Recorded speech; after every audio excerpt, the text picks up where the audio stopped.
हम चाहते तो हैं बहुत कुछ पाने की, पर इसमें सफल नहीं हो पाते। क्या कोई ऐसी तकनीक या विद्या है जिससे कि हम जो पाना चाहते हैं उसे हासिल कर पाएं? हाँ, एक ऐसी विद्या है जिसका ज्ञान बहुत कम लोगों को है और 100 में से केवल 2-3 लोग ही इसे सीख पाते हैं। क्या आप उन 2-3 लोगों में से हो जो इसकी काबिलियत रखते हैं? आज यह कहानी आपकी आंखें खोल देगा और आपको असीम ज्ञान देगा जिसका उपयोग बहुत कम लोग ही कर पाते हैं। एक साधु घाट किनारे अपना डेरा डाले हुए था। वहां वह धुनी रमाकर दिन भर बैठा रहता और बीच बीच में ऊंची आवाज में चिल्लाता, जो चाहोगे सो पाओगे, जो चाहोगे सो पाओगे। उस रास्ते से गुजरने वाले लोग उसे पागल समझते थे। वे इसकी बात सुनकर अनसुना कर देते और जो सुनते वे उस पर हंसते थे। एक दिन एक बेरोजगार युवक उस रास्ते से गुजर रहा था। साधु की चिल्लाने की आवाज उसके कानों में भी पड़ी, जो चाहोगे सो पाओगे। ये वाक्य सुनकर वह युवक साधु के पास आ गया और उसने पूछने लगा, बाबा, आप बहुत देर से जो चाहोगे सो पाओगे चिल्ला रहे हो।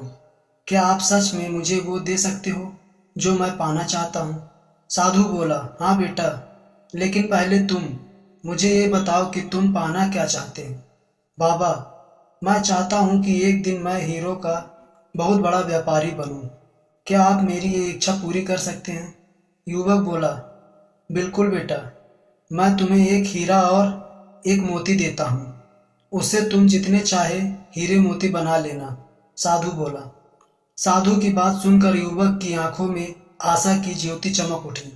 फिर साधु ने उसे अपनी दोनों हथेलियों आगे बढ़ाने को कहा।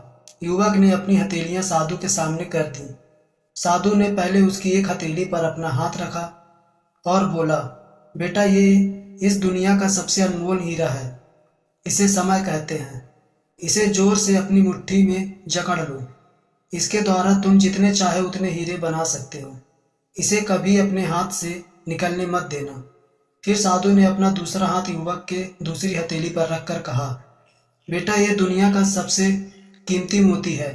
इसे धैर्य कहते हैं। जब किसी कार्य में समय लगाने के बाद भी वांछित परिणाम प्राप्त न हो तो इस धैर्य नामक मोती को धारण कर लेना।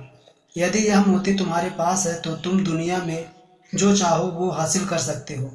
युवक ने ध्यान से साधु की बात सुनी और उन्हें धन्यवाद कर वहां से चल पड़ा। उसे सफलता प्राप्ति के 2 गुरु मंत्र मिल गए थे। उसने निश्चय किया कि वह कभी अपना समय व्यर्थ नहीं गवाएगा और सदा धैर्य से काम लेगा। कुछ समय बाद उसने हीरे के एक बड़े व्यापारी के यहाँ काम करना प्रारंभ किया। कुछ वर्षों तक वह दिल लगाकर व्यवसाय का हर गुर सीखता रहा और एक दिन अपनी मेहनत से और लगन से अपना सपना साकार करते हुए हीरे का बहुत बड़ा व्यापारी बना। लक्ष्य प्राप्ति के लिए सदा समय और धैर्य नाम के हीरे मोती अपने साथ रखें। अपना समय कभी व्यर्थ ना जाने दें और कठिन समय में धैर्य का दामन न छोड़ें। सफलता अवश्य प्राप्त होगी। अगर आपको कहानी अच्छी लगी तो वीडियो को लाइक और चैनल को सब्सक्राइब करना ना भूलें।